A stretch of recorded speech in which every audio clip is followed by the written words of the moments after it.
आशीष तो बेसिकली देहरादून से है, आशीष फुलवाला में सकता है और देहरादून से है और कानपुर का होम टाउन है। तो मेरी फर्स्ट टाइम मुलाकात आज तक से हुई है। तो सर अपना देहरादून में कोचिंग इंस्टीट्यूट भी चलाते हैं, प्लस कुछ ट्रस्ट के माध्यम से भी गवर्नमेंट सेक्टर के थ्रू सुपर प्रोग्राम भी चलाते हैं। तो आज सर ने सर यहाँ से विजिट कर रहे थे, उन्हें पता चला होगा कि लोग सुपर के बारे में, तो उन्होंने कैंपस विजिट किया और एक छोटी सी रिक्वेस्ट की कि आप सभी लोगों से मिलना चाहते हैं, रूबरू होना चाहते हैं, थोड़ा आपसे इंस्पायर करना चाहते हैं। तो मैंने इस कार्य के लिए पूर्ण रूप से सहमति जताई और सबको बोला कि आपको 10-15 मिनट आप लोगों के साथ, क्योंकि आपकी अगली क्लास केमिस्ट्री की है, तो अब आप लोग सर के साथ इंटरेक्ट कर लीजिए। Sir please. सर के लिए बहुत बहुत धन्यवाद। देवेंद्र सर के लिए उन्होंने अपना बैठ जाओ एक स्लॉट। तो सबसे पहले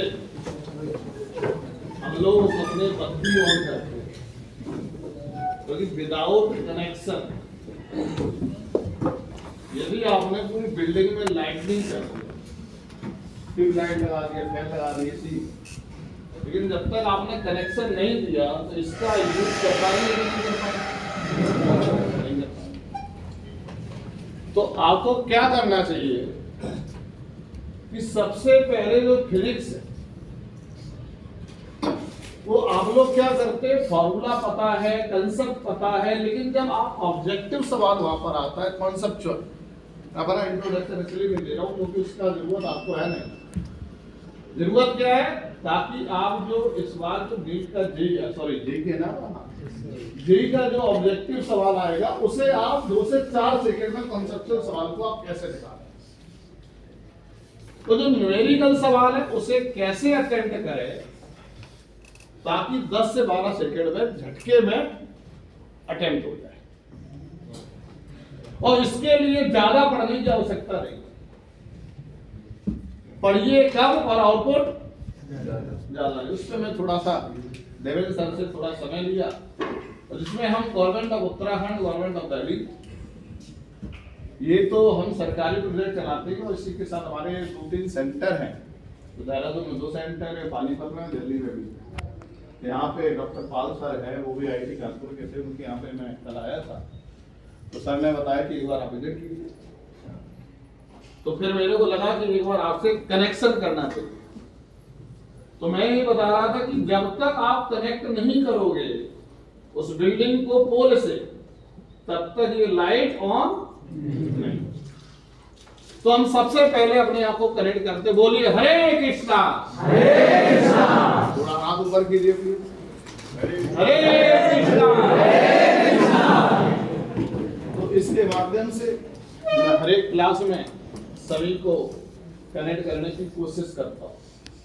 तो किसी भी कंसेप्ट को जब हम पढ़ते हैं तो लगता है कि हमको क्लियर हो गया, और सभी बच्चों को लगता है, आप ही नहीं, सभी अलग अलग कोचिंग संस्थान में पढ़ते हैं, स्कूल में पढ़ते हैं, उनको यही लगता है कि कंसेप्ट क्लियर हो गया। लेकिन जब सवाल जब आता है कॉन्सेप्चुअल सवाल की मैं बात कर रहा हूं, सभी लोग 12th पास आउट है ना,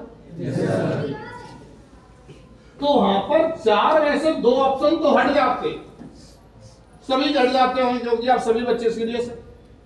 लेकिन 2 ऑप्शन में एक जैसे ऑप्शन लगने की वजह से उसमें वहां पर कंफ्यूजन हो जाता है। कितने बच्चों के साथ ऐसा होता है? सभी के साथ।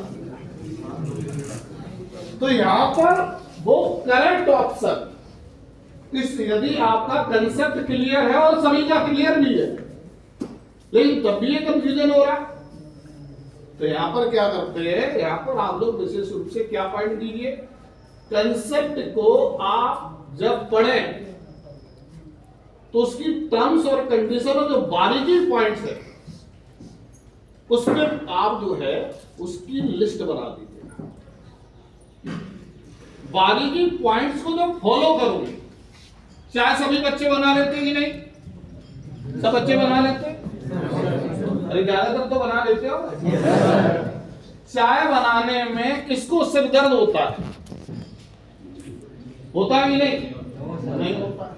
आप क्या करते हो कि जो उसकी प्रोसेस है उसे आप फॉलो करते हो। और जब फॉलो करते तो अपने आप चाय बन के तैयार हो जाती है, उससे सर्व करके जैसे देते हो उसका आनंद लेता है। यानी कि आप आनंद कब आएगा? जब आप दिमाग नहीं लगाएंगे। दिमाग ना लगाने का मतलब क्या है? प्रोसेस को फॉलो करना। जब आप प्रोसेस फॉलो करोगे, नेचुरली आपको सिरदर्द नहीं होगा, कोई स्ट्रेस नहीं होगा, कोई कंफ्यूजन नहीं होगा, और आप अपने आप जो दो अवसर हैं, जो कंफ्यूजन होता है वो बिल्कुल खत्म हो जाएगा। ये होगा कैसे पॉसिबल? कंसेप्ट के बारीकी पॉइंट्स को जब आप फॉलो करोगे। अब बारीकी पॉइंट्स कहां से आएंगे आपको? ये दिक्कत आती कि नहीं? ये सभी बच्चों के साथ समस्या है। पढ़ते बहुत है लेकिन आउटपुट नहीं आता है। इसके लिए एक ही काम करना है कि कंसेप्ट को कनेक्ट कर लो अपने से। मतलब कंसेप्ट को जब आप कनेक्ट कर लोगे, जैसे रिलेटिव की बात बताओ, रिलेटिव चलिए हमारा करें 2 मिनट में आपको समझा देता हूं। सबसे टेढ़ा काम है और सबसे इजी बना देता हूं।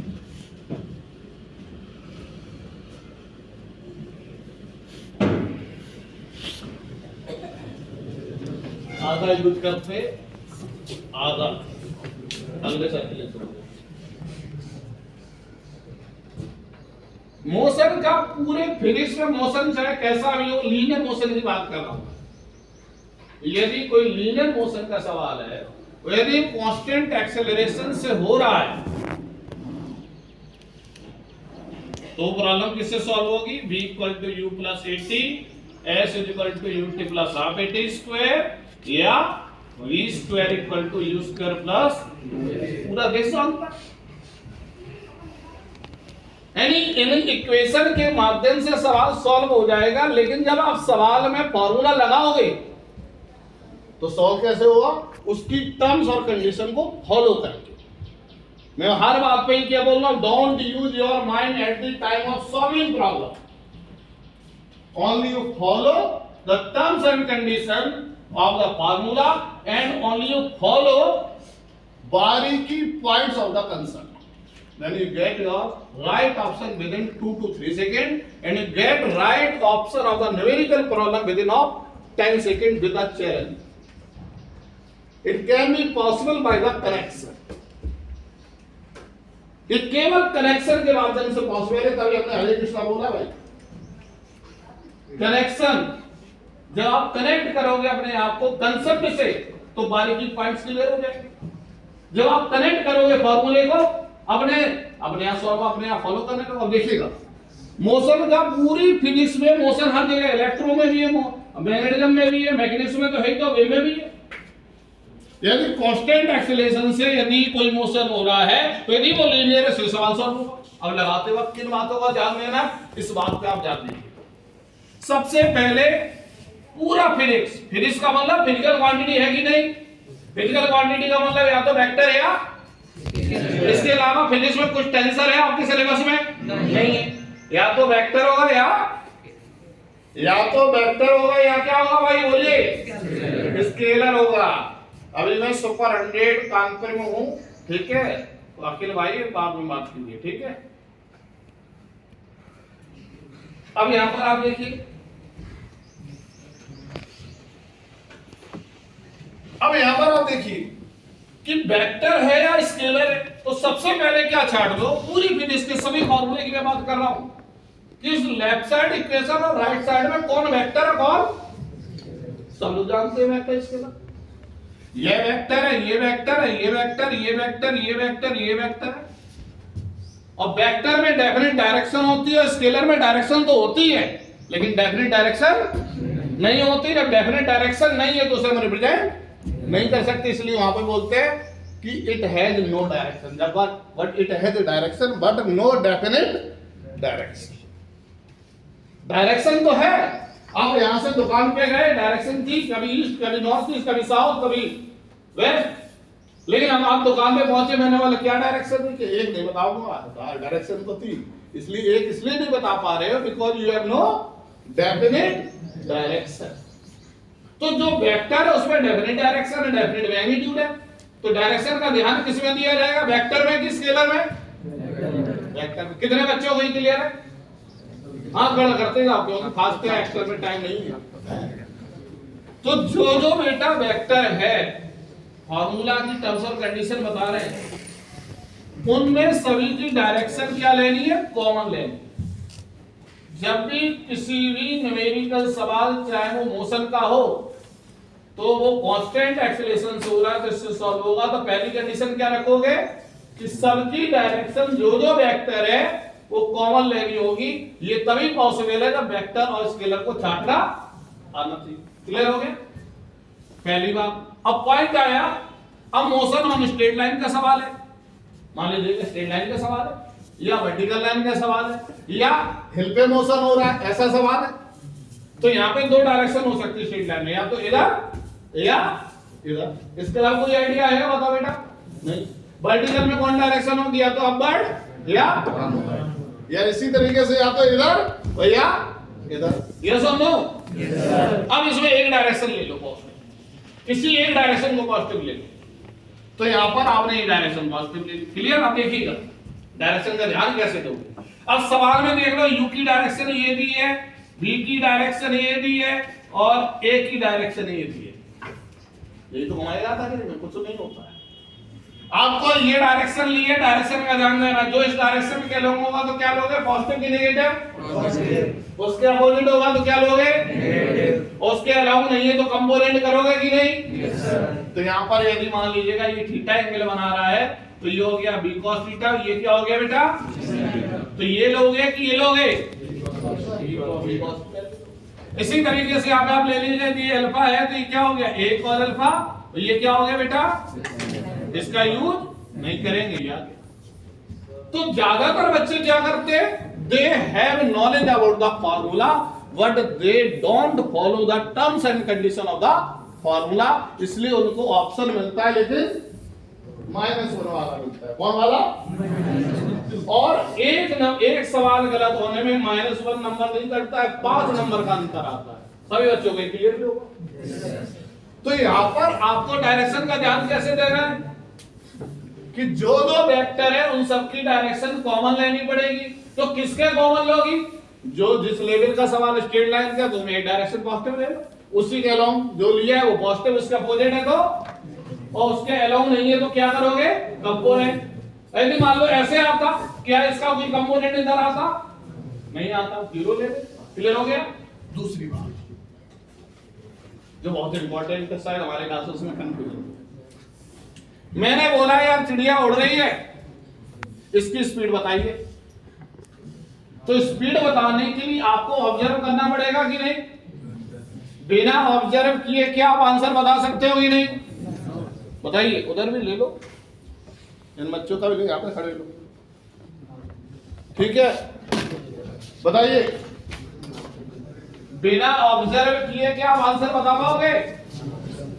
मान लीजिएगा आपने इस कमरे में खड़े होके इस बच्चे को दे दो, है ना? आप जाओ। तो यहां पर आप देखिएगा, आपने ऑब्जर्व किया इस कमरे में खड़े होके, चिड़िया की स्पीड बता दी। और एक व्यक्ति ने कार में ड्राइव कर रहा था, उसने उस बैठकर उसको ऑब्जर्व किया, वो भी तो स्पीड बताएगा। क्लियर? अब यहाँ पे देखिएगा, उसकी स्पीड का उसके रिस्पेक्ट पे आंसर अलग होगा और आपके रिस्पेक्ट पे आंसर एक होगा कि अलग होगा, क्योंकि फ्रेम। इसका मतलब यदि आपने फ्रेम और रेफरेंस का ध्यान नहीं दिया तो आपका आता हुआ सवाल गलत हो जाएगा। इसका मतलब है कि जो आपसे पूछा गया है वो उसका फ्रेम और रेफरेंस तो पता कर लो, किस फ्रेम के रिस्पेक्ट पे सवाल पूछा जा रहा है। Understanding not? अब यदि फ्रेम रेस्ट पे है तो उसे बोलते हैं इनर्शियल, यदि फ्रेम मोशन कर रहा है तो क्या बोलते हैं? मेरी बात ध्यान में, बहुत इंटेंसिव बात बता रहे हैं जो आपको साल भर में इंपैक्ट देगी। जो एडवांस के लिए मैं बता रहा हूं, यानी इनर्शियल है या नॉन इनर्शियल। अब यहां पर आपको ट्रेन में मैंने में डाल दिया, ट्रेन चल रही है तो कौन सा फ्रेम है, इनर्शियल की नॉन इनर्शियल? चलती हुई ट्रेन से आपने देखा कि खेत खलियान कैसा लगता है, चाहते हुए आपके साथ जाते हुए लगते हैं कि वहीं पे रुके हुए लगते हैं? उस समय ऐसा लगता है कि खेत खलियान हमारे साथ कानपुर से दिल्ली जा रहे, ऐसा फील होता है कि नहीं? इस समय ट्रेन कौन सा, इनर्शियल है कि नॉन इनर्शियल? अब वही जाके ट्रेन रुक गई किसी स्टेशन पे, अब आपका ऑब्जर्वेशन क्या होगा, रुके हुए कि चल रहे हैं? इस समय ट्रेन कौन सा है? आप प्लेटफॉर्म पर आ गए, अब कैसा फील हो रहा, रुके हुए कि चल रहे हैं? रुके हुए। रियलिटी क्या है, चल रहे थे कि रुके थे? तो रुके हुए कहां से फील होता है, एक्चुअल कहां से फील हो रहा है, इनर्शियल से कि नॉन इनर्शियल से? इनर्शियल से। और जब इनर्शियल से एक्चुअल फील हो रहा है तो इसका मतलब नॉन इनर्शियल से एक्चुअल फील नहीं होता है। तो क्या फील होता है, रिलेटिव फील होता है। क्या फील होता है? एक ट्रेन जा रही थी और आप दूसरी ट्रेन को देख रहे, तो जाती हुई ट्रेन से जब आप देखोगे तो वो फ्रेम कौन है, इनर्शियल है कि नॉन इनर्शियल? तो इसका मतलब उसकी स्पीड आप ऑब्जर्व करोगे, रियल वेलोसिटी की एक्चुअल रिलेटिव वेलोसिटी। तो आप अब ध्यान दीजिए, सवाल देखिएगा, मैंने दौड़ते हुए पत्थर फेंका किसी बंदर पर, बंदर भी दौड़ रहा था, किस टाइम पत्थर लगेगा? क्या पूछा है, टाइम, एक्चुअल की रिलेटिव? रिलेटिव पूछा। और जब यहाँ पर रिलेटिव पूछा है तो ये क्या होना चाहिए, सब कुछ यहाँ पे क्या हुआ, रिलेटिव नहीं दिया। और यदि रिलेटिव नहीं दिया है और आपने डायरेक्टली वैल्यू पुट कर दी तो क्या आएगा आंसर? तो सबसे दूसरा पॉइंट क्या है कि define a frame of reference, जो अननोन है उसका फ्रेम ऑफ रेफरेंस को डिफाइन करो, और वो फ्रेम ऑफ रेफरेंस यदि रिलेट यानी कि यदि नॉन, मान लीजिएगा ट्रेन है तो सब कुछ किसके रिस्पेक्ट पे होना चाहिए, नॉन ट्रेन के रिस्पेक्ट पे। यदि ग्राउंड है तो सब कुछ किसके रिस्पेक्ट पे होना चाहिए, ग्राउंड। यदि इस बात का आप ध्यान नहीं दोगे तो वहां पे क्या हो जाएगा। और तीसरा पॉइंट है सभी की सभी कॉमन यूनिट सिस्टम को फॉलो करना चाहिए। एक दे दिया मीटर पर सेकंड, एक दे दिया किलोमीटर पर आवर, सब कुछ सही दिया है, अब यूनिट ध्यान नहीं रखते और आप कौन सा ऑप्शन क्या हो जाता है। ये तीन बातें हमने एग्जांपल में बताई, ये इस फॉर्मूले को अप्लाई करने की क्या है, टर्म्स और। लेकिन ये फॉर्मूला तभी लगेगा जब इक्वेशन में एक अननोन होना चाहिए कि एक से ज्यादा, एक, और एक से ज्यादा अननोन हो गया तो इन इक्वेशन के द्वारा सवाल सॉल्व हो पाएगा। तो क्या लगेगा, बताइए। नहीं, गलत। दो इक्वेशन दूसरे भी अननोन है, चार अननोन हो गए। ध्यान रखना, ये है रामबाण टेक्निक। कौन सी टेक्निक? जब कोई सवाल इक्वेशन मोशन से सॉल्व ना हो, क्योंकि मोर देन वन अननोन है, तो वह सवाल आपका जो है एनर्जी मेथड से सॉल्व हो जाएगा, पूरी फिनिश खत्म हो गई। कैसा सॉल्व हो जाएगा?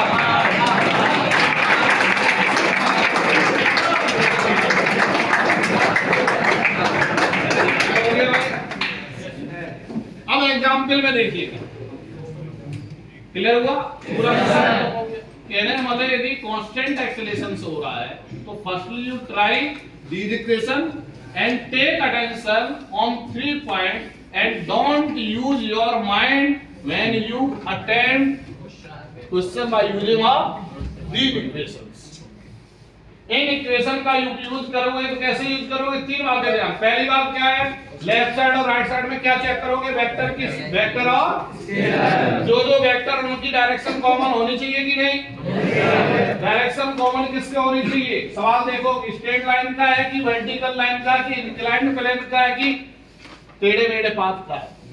क्लियर?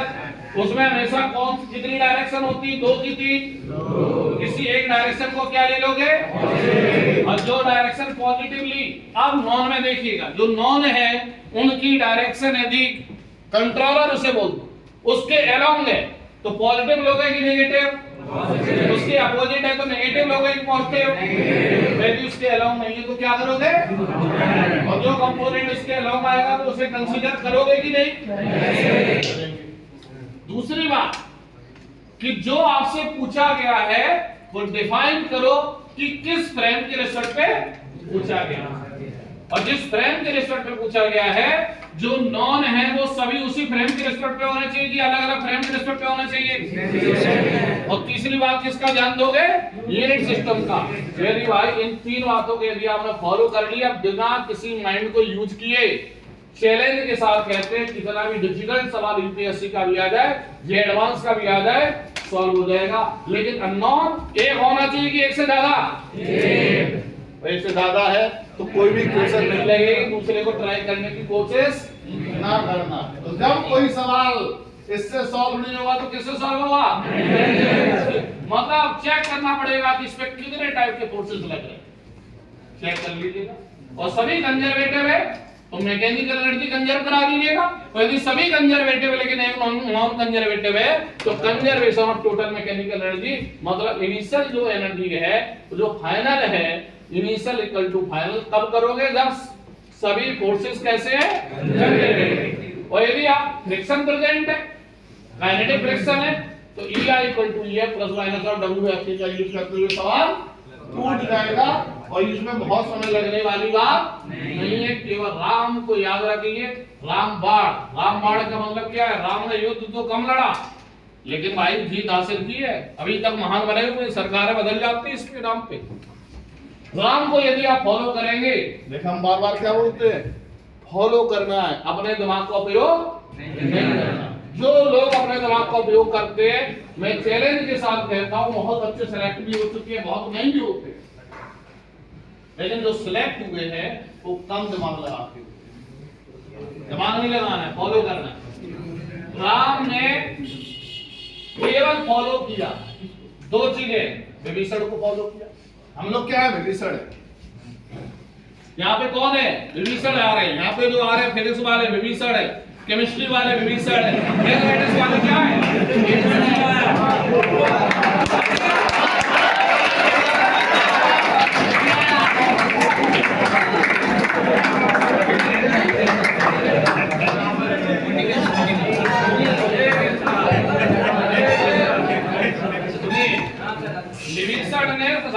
राइट गाइडेंस दिया था कि नहीं? लेकिन यदि हमने रावण यदि मेरे से 1 किलोमीटर दूर है, मान लीजिए आप राम है और आपका तीर सही दिशा में चला रहे हो, लेकिन वो 700 मीटर पे जाके गिर रहा है, तो क्या वो आउटपुट दे पाएगा कि नहीं? किसी की कमी आ रही है? पावर की कमी आ रही है। तो राम ने दो चीजें फॉलो की, एक तो विभीषण का गाइडेंस और माता रानी की कृपा, वो पावर था। उसको जब दोनों का सहयोग किया तो सेंटर ऑफ मास पे, रावण के सेंटर ऑफ मास पे लगा। बताइए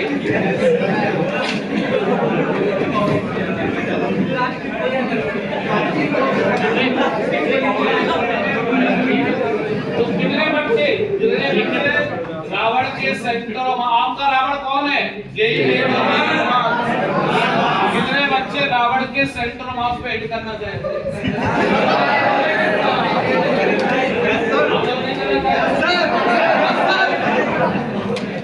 दूसरा पॉइंट, रावण के सेंटर ऑफ मास पे तभी पॉसिबल है जब उसमें क्या होगा? क्योंकि विभीषण तो आपको बहुत मिल रही है, तभी आएगी जब आप मॉक टेस्ट देंगे और उनके द्वारा जो टेस्ट आते हैं, जो आपका आउटपुट आता है, उसकी एनालिसिस कीजिए। क्या कीजिए? एनालिसिस जब आप करते हैं तो अपनी कमियों को आइडेंटिफाई कीजिए कि आपने नंबर जिसके कम आए वो बहुत होशियार व्यक्ति है, और यदि आप नंबर कम आ गए और आप डिप्रेशन में चले गए तो आप बेकार है। जो नंबर जो गिरा है वही उठा है, तो जो गिरेगा नहीं उठ पाएगा, बताइए। तो जिस बच्चे के नंबर आप लोगों में से कम आए हैं वो सबसे ज्यादा आगे बढ़ने के चांस हैं, क्योंकि उनको मौका ले रहा है कृष्णा। कौन ले रहा है? कृष्णा। अब उसकी एनालिसिस कीजिए और एनालिसिस करने के माध्यम से आप जो ये देखें कि हमारी कमी है का, कितने सवाल सही हो, कितने गलत और कितने छूट गए। दो चीजों पे ध्यान देना, कितने गलत और कितने छूट गए। जो गलत है वो किस कारण? 3 कारण होते बस, चाहे पीसी, चाहे पीमो, चाहे सीमो, चाहे एमओ, चाहे बीमो। एक कारण है कैलकुलेशन मिस्टेक, बहुत बच्चों के साथ होता है। दूसरा कारण है फॉर्मूला सही लगाया लेकिन आंसर तब भी गलत बहुत बच्चों के साथ होता हूँ। दिक्कत कहाँ रही है, उसकी टर्म्स और कंडीशन को फॉलो नहीं करना।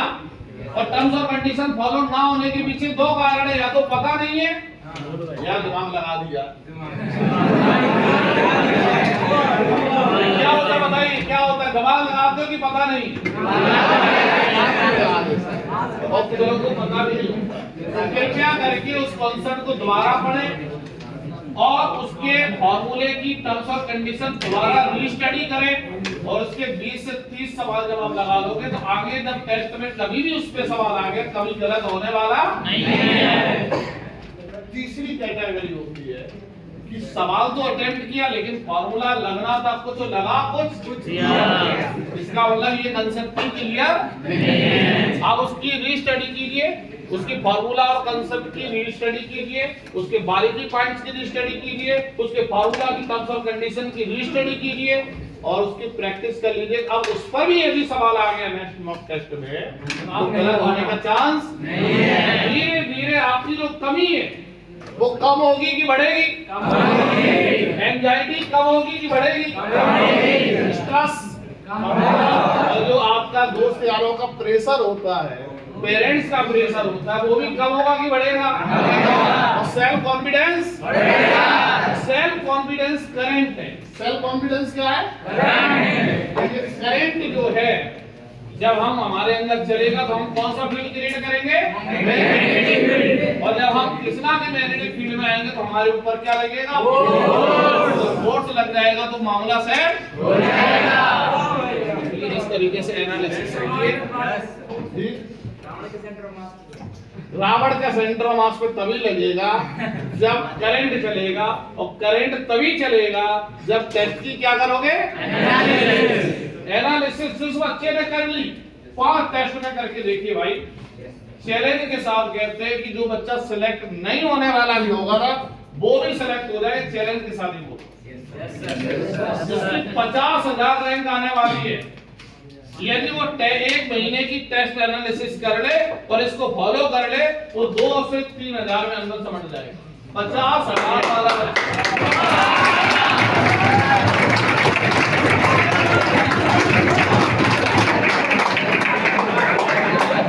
तो कितने बच्चों को हमारी टीम कंडीशन थी, जो कि इस समय एक्चुअल में आप लोगों के पास उतना नहीं है क्योंकि विभिषण आने वाली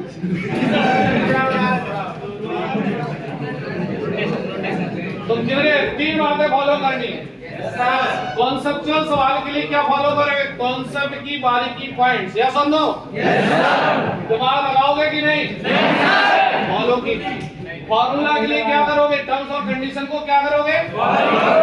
और उस प्रोसेस को फॉलो करके आपके सवाल निकलेंगे। टेस्ट आप, ये तो आपका राइट गाइडेंस हो गया, लेकिन माता रानी की कृपा कब होगी? पावर क्या करेंगे? जो टेस्ट है उसकी एनालिसिस करेंगे कि नहीं? एनालिसिस करके जो कमी है उसे रिमूव कीजिए, और जो 50,000 जिसकी रैंक आ सकती है वो 2 से 3,000 में चैलेंज गड़बड़ हो जाएगा। चैलेंज के साथ ये बात कह रहा हूँ। यहाँ पर इस प्लेटफॉर्म पे कौन आता है? सर जो है सर जो है हमारे आईटी के प्रोफेसर भी हैं।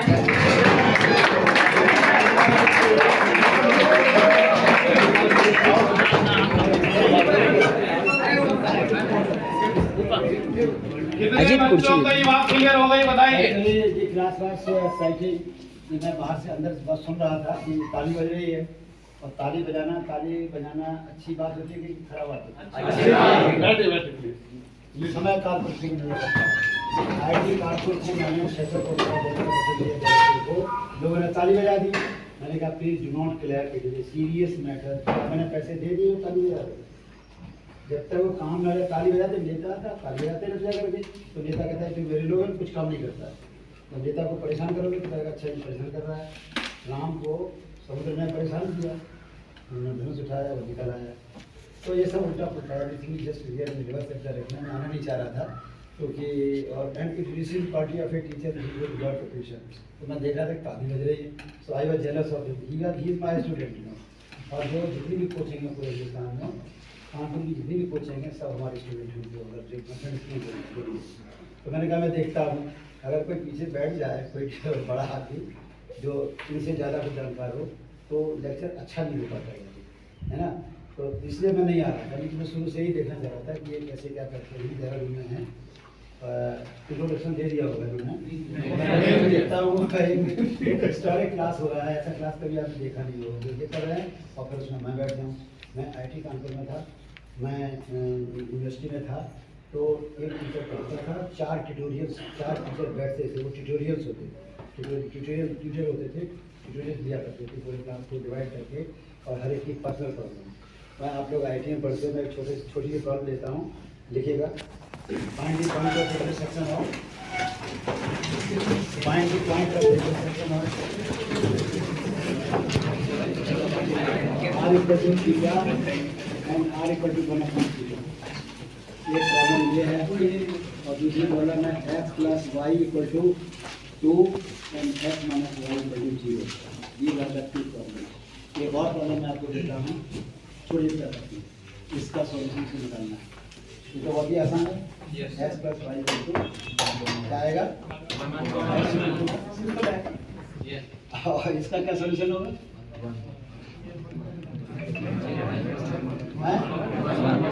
इसका भी आप बोल देंगे क्या होगा, R equal two plus minus 1, theta equal two plus minus 1। एक minute Ashish, please be right. तो सॉल्यूशन क्या हुआ इसका, ये दो सॉल्यूशन हो गए, 1 1 राइट, -1 कितने लोग इज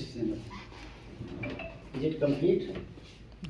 उसको ट्रेस करिएगा, पहले वाले उसको ट्रेस करेंगे क्या आएगा, x plus y equal to ये आएगा इस तरह से 1 1, इस तरह से स्ट्रेट लाइन आएगी, ठीक है। ये इसका सॉल्यूशन है। इसका सॉल्यूशन क्या होगा, ये पोलर फॉर्म में है, ये इनिशियल लाइन है O A। जब आप इसको ट्रेस करेंगे तो इस तरह चलेगा, जैसे जैसे घुमाएं R मेजर करेंगे तो इसका। दूसरे वाले का क्या होगा, वो यहाँ से चलेगा।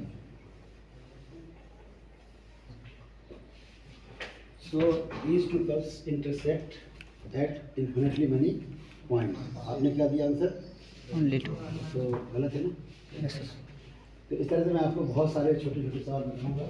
ये बताइएगा, sine square theta plus cos square theta equal to 1, ये ट्रू और false, false. Correct is this, sine of theta whole square plus cos of theta whole square equal to 1। Sine square theta means sine of theta, ये होता है मतलब ना, f square y, f square x का क्या मतलब होता है, एफ ऑफ एक्स। ये यहाँ पर, और sine operator sine of theta whole square. तो सारी ट्रिग्नोमेट्री की किताबें जो है रीराइट होनी चाहिए, क्योंकि आपको जब परीक्षा देते हो उसमें थोड़ा सा स्लिप हो जाता है तो तुरंत आपको 0 नंबर दे देता है। होशियार बच्चा भी फेल हो जाता है और सुसाइड कर देता है। बहुत होशियार है लेकिन छोटी छोटी मिस्टेक हो, ये कितनी बड़ी मिस्टेक है। आपको देखिएगा, एक ये डिटर्मिनेंट है, मैट्रिक्स है 1 2 3 4, ओके। इसका डिटर्मिनेंट क्या होगा, अरे वो छोड़िएगा, डिटर्मिनेंट ये होगा, determinant of three equal to determinant. कभी आपने किताबों में देखा है, सारी किताबें रीराइट होगी। आपने देखा होगा d2y अपॉन, ये सही लिखा है गलत लिखा है, अरे मैं कह रहा हूँ कि सही गलत तो गलत ही होगा। ये तो कॉमन सेंस से आना चाहिए, क्योंकि जो entire universe of mathematics under unconscious state, d2 by upon ds square जो पढ़ते हैं, d2 by upon dx square, यहाँ स्क्वायर पढ़े यहाँ 2 पढ़ रहा जाता है, ये d स्क्वायर पढ़ा इसको, ये गलत है। सही क्या होगा, d बाई dx एक ऑपरेटर, फिर इसको करिए d बाई dx दूसरा ऑपरेटर है, और इस तरह से लिखो, बराबर में नहीं लिखें, इसके सामने एक ऑपरेटर दोनों ऑपरेटर। ये सही किताबों में कई तरह से लिखा हुआ है, सारी किताबें रीराइट हों। और एक सबसे बड़ा आविष्कार बता रहा हूँ, ये आपने पढ़ा होगा सेट ऑफ नेचुरल नंबर, ये सबसेट ऑफ इंटीजर्स। इसमें होल नंबर डाल दो, होल नंबर, और it is subset of integer. This is subset of rationals, and this is subset of real number. This is subset of complex number. ठीक है ना? Agree? पूरी exam आती है ना इसको? कल आती है। ये जो है ये जो n में आप काउंटिंग करते हैं तो कौन से करते हैं? 1 2 3, इसके बाद 9 9 का क्या लिखते हो? 10 कैसे लिखोगे? 0 तो है नहीं आपके पास, इसमें 0 नहीं है तो 10 आप नहीं लिख सकते। तो क्या लिखेंगे यहाँ पर? 9 plus 1. Next to 9, next to ये फर्स्ट सेकंड थर्ड फोर्थ 9, इसका तो नेक्स्ट टू 9 कैसे लिखेंगे? 9 सक्सेसर, फिर इसके बाद शुरू हो जाए फिर आपका 11। ठीक है, ये इंडिविजुअल्स है। इसके बाद ये आपका इसमें होल नंबर आ जाता है, 0 आ जाता है। इसके बाद आपके इंटीजर्स बनते हैं। तो इंटीजर 1 2 क्या होता है? इंटीजर 1। और अच्छा इसका अरे चलो ठीक है, इंटीजर 1 क्या होता है बताओ? इंटीजर 1 जो होता है वो ये होता है, this is your equivalence class 2 1, this is your curly bracket 2 1 3 2 4 4 3, infinity family होती है 2 - 1 3 - 2 सभी 1 होंगे। ये एक फैमिली है, इंटीजर 1 इज ए फैमिली, और natural number 1 is an individual. जो प्राइम मिनिस्टर होता है वो नरेंद्र मोदी अकेले में अकेला है, शायद प्राइम मिनिस्टर पूरे देश की पॉपुलेशन को माना जाता है। ठीक है ना? तो ये इसके बराबर है क्या? ये 1 और वो 1 जो वहाँ पर है दोनों बराबर है। So this set of natural number is not a subset of integer. No natural number is integer. Entire mathematics is not collapse. कोई मेरे मुझसे विश्व में कोई मुझसे बात करने तैयार नहीं है, क्योंकि उनकी रोजी रोटी खत्म हो जाएगी। मैं तो सभी मजा कर देना, ठीक है ना? जैसे आप लोग sunrising in the east, set in the west, ये ट्रू और फॉल्स? फॉल्स। एक दिन में कितनी रातें होती हैं? एक दिन में कितने घंटे होते हैं? कोई सही उत्तर नहीं दे रहा है। एक दिन में कितने घंटे होते हैं? ना 24 भी नहीं होते हैं, 12 भी नहीं होते हैं। एक दिन में 23 घंटे 56 मिनट पर सेकंड होते हैं। गूगल पे देखिए, तभी तो नीट के बनती जाकर थे। तो बेहोशी में सब लोग गिरे। आपके यहाँ जो पीरियड होता है कितने का होता है? 1 घंटे में 60 मिनट होते हैं ना? आपका पीरियड कितने का होता है? 2.5 घंटे का। ज़्यादा होता है ना? दूसरे कॉलेज में 1 पीरियड कितने का होता है? 45 मिनट का, 55 मिनट का। तो चीज़ें है ना जी, कोई चीज़ अगर आप कम नापेंगे तो घटवाली का मुकदमा हो जाएगा ना। तो बहुत सारी चीज़ें, बहुत सारी interesting, everything just real and reverse करता रहती हैं। सब कुछ बेहोशी चल रहा है। एक दिन में कितनी रातें होती हैं आपके लिए? 2 रातें होती हैं, 0 आवर से सुबह तक, शाम को 24। तो IT में आपको बहुत ही बेसिक फंडामेंटल सब पढ़ती है। फंडामेंटल आपके क्लियर हैं तो सब ठीक है, सब बेहोशी में चल रहा है। Have you seen the try colour national flag? How many colors does it have? What about the डंडा and रस्सी? माना है ना विजयी विश्व तेरा झंडा ऊंचा रहे हमारा। ना विजयी विश्व है, ना ऊंचा रहता है, ना वो तिरंगा है। तो कलर गेम का शिकार है पूरा देश, पूरा देश कलर। डॉक्टर भी कलर का शिकार है, जो चश्मा टेस्ट करता है ना अपने बड़े तुरंत लिखेगा 6/36। सब चीज वीडियो क्लियर कर देगी, सब कुछ। तुम लोग क्या करना चाहते हैं, क्या नहीं करना चाहते हो, दैट इज डिफरेंट स्टोरी। बेहोशी में सब लोग चल रहे हैं करके अच्छी नौकरी, अच्छा नौकर, बड़ा गुलाम बनने के लिए स्कूल कॉलेज में जा रहे हैं, मंदिर मस्जिद में जा रहे हैं, गुरुद्वारा घंटाघर में जा रहे हैं, नेताओं के रैलियों में जा रहे हैं। उनको मालिक बनने की बात ही नहीं हुई। मालिक कैसे बनेगा? How to define the natural talent within you, that process is known as education. और वो नहीं हो रहा है। It is the terrorist activity by parents and teachers. So मेरा थोड़ा सा कुछ अलग है, मैं कुछ काम कर रहा हूँ। और सबसे इम्पोर्टेंट चीज़ क्या है, वो छोटा सवाल है इसका पूछ रहा हूँ आपसे। दुनिया में सबसे ऐसी कौन सी चीज़ है? आपके बहुत सारे सपने होंगे, मुझे एक सपना बताओ जिसको पूरा करने के लिए मैं पूरा करूँगा। एक ऐसा सपना बताओ जिसको आज तक आपने सोचा ही नहीं। आप घोड़ा चाहिए, गाड़ी चाहिए, मकान चाहिए, हवाई जहाज चाहिए, राष्ट्रपति बनना, प्रधानमंत्री बनना, मुझे सभी के मन में आता है। राष्ट्रपति बनने का तो कोई सोचा ही नहीं। जितना आप सोचोगे आपको राष्ट्रीय माँ बाप आग्रह चाहिए। सबसे बड़ा पद तो राष्ट्रपति का है ना। मुर्मू ने भी नहीं सोचा था, बना दिया गया। और मोदी मूर्ख है, प्रधानमंत्री बड़ा होता है, राष्ट्रपति बड़ा होता है। तो वो राष्ट्रपति खुद क्यों नहीं बनता, जाकर दूसरे को बना रहा। मेरे बनाने से आप राष्ट्रपति बन सकते हैं, मूर्ख हूँ मैं आपको बनाऊँ, खुद नहीं राष्ट्रपति, राइट। तो आपका सबसे बड़ा सपना क्या है बताइए। दुनिया में ऐसी कौन सी चीज, मैं क्लू देता हूँ, दुनिया में ऐसी कौन सी चीज है जो दुनिया की संपूर्ण संपत्ति से भी ज्यादा कीमती है। Your attitude. हमारे हिस्से से ज्यादा कीमती दुनिया में कुछ भी नहीं। Every creature of this universe is great in itself, और उसकी कीमत दुनिया की संपूर्ण संपत्ति से भी ज्यादा है। ये मेरा कान जो है छापा में छिपा रहता है, तो इसको अगर काट के या छुनमुन की उंगली कोई मांगे तो लाखों करोड़ में कोई देगा नहीं, नाखून काट के यहाँ से कोई देगा नहीं, ठीक है ना। बाल भी अगर कहीं कट जाए उल्टे सीधे ना तो गुस्सा आ जाएगा कि नहीं गलत काट दिए जाकर के, है ना। उसके भी पैसे करते जा करके मिलते नहीं। कुल मिलाकर ये है कि कोई चीज़ अगर आपके साथ अच्छी है, अगर देख लें, अरे जरा थोड़ी देर रुको, खत्म कर दो क्लास हो हाँ ठीक है।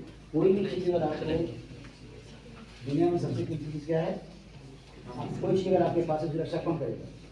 तो दुनिया में सबसे कीमती चीज़ किसी भी सांसारिक प्राणी के लिए, तो आपके लिए आपके शरीर से ज़्यादा कीमती चीज़ कुछ भी नहीं। तो सेव लव सेल्फ, अपने को प्यार करो, आई लव यू कहना छोड़ो, लव सेल्फ। अपने को प्यार करोगे तो कोई ऐसा काम नहीं करोगे जिससे शरीर को नुकसान हो। तो दुनिया में तमाम चीज़ों में से कौन सी ऐसी चीज़ है जिसके चुनाव न करने से, जिसके ना रहने से मृत्यु निश्चित है, कम से कम 3 मिनट और जैसे 13 मिनट। हवा, हवा का उल्टा वाह, हवा खाओ वाह हवा ना मिले तो हवा को वायु भी कहते हैं, वायु कहते हैं ना, गैस उल्टा हवा का सिर चलिए वायु हवा बने रहो। हवा में पावर होती है, चक्के पहिए में पावर चक्की, पावर पावर प्लस एनर्जी चाहिए। एनर्जी कहाँ से आएगी, सूरज से आएगी, सोलर पावर, फोटॉन्स। तो पावर प्लस एनर्जी, बाकी कुछ चाहिए नहीं, बाकी तो सब आदत में है।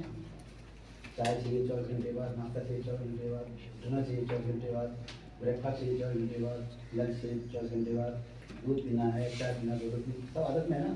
आदत नहीं नशा, नशा का उल्टा नशा कीजिए, समझ करिए।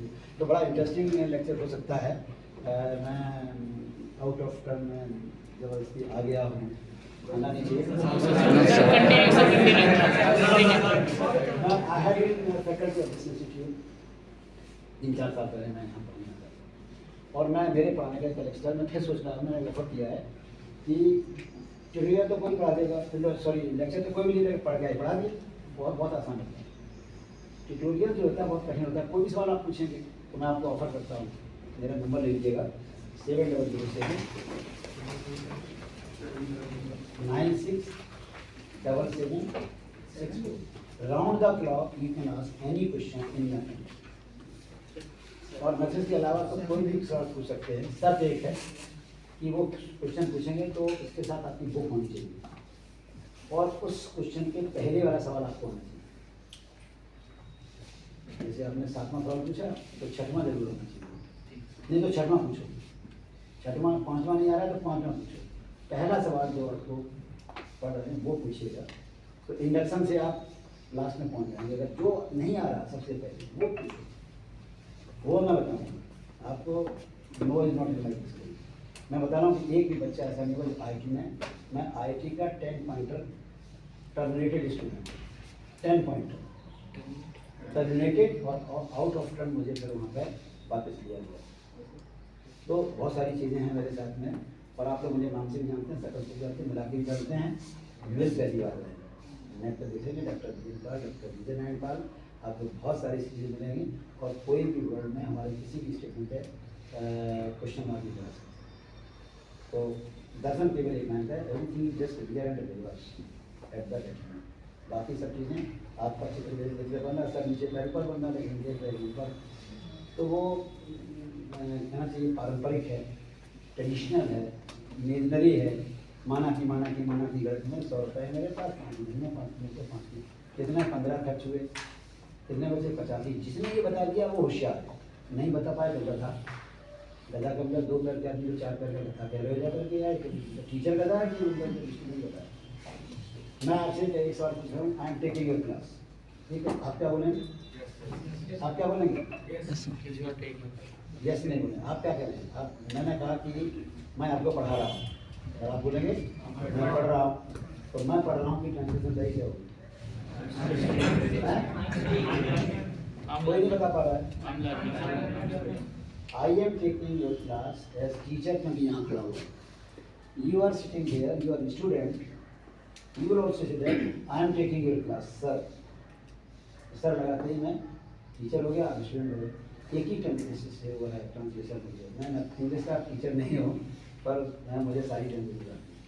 तो मैं आपके साथ में टेंस हो रहा हूँ, और मैंने आपको नंबर दे दिया, कोई भी क्वेश्चन किसी भी सब्जेक्ट का, किसी भी समय गाँव करके आज से पूछ सकते हैं। This is little bit introduction, ये मैं काम कर रहा हूँ। Actually I am only present, actually I am only present, physically I am before you, and casually जो है वो जब कहीं कुछ काम वाम करते हैं किसी साथ में तो होता है एक्चुअली मतलब सूक्ष्म, उससे भी एकदम सूक्ष्म। तो तमाम चीज़ें हैं। तो मैं तो आशीष का लेक्चर अटेंड करने गया थी, छात्र शिक्षक संबंध, लेकिन कैसे बोलो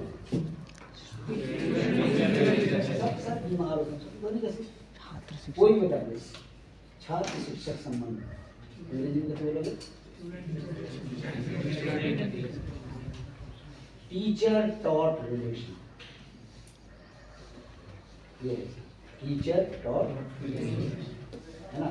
बहुत सारी चीज़ें वाला की बात है, आपको किसी भी क्षेत्र में, तो इंटर क्लास की करने आया था for the time I want to be student of, ये कैसे पढ़ा रहा है, क्यों ताली बज रही है, मुझे ईर्ष्या हो रही है, मेरे तो ताली वाली मत बजाया करो, ताली अब किसी को नहीं बजाने देते हैं, ताली बजाने से उसकी सेहत अच्छी हो जाएगी। एक क्लास है हमारे देश में, वो ताली बजाता है, कभी दिमाग नहीं होता, कभी जाके का नहीं देखा होगा, तो सारे तो सामने वाला सुखी रहेगा, तो मुझे देखो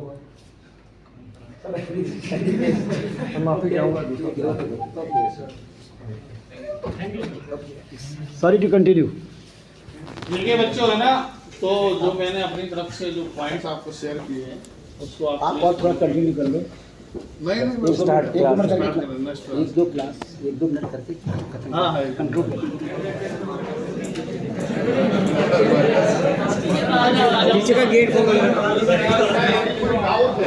मैंने अपनी तरफ से पूरा बता दिया, अगर इंट्रोडक्शन नहीं दिया तो आप myself Ashish Kumar Porwal, chairman of education trust as well as of physics faculty, ठीक है।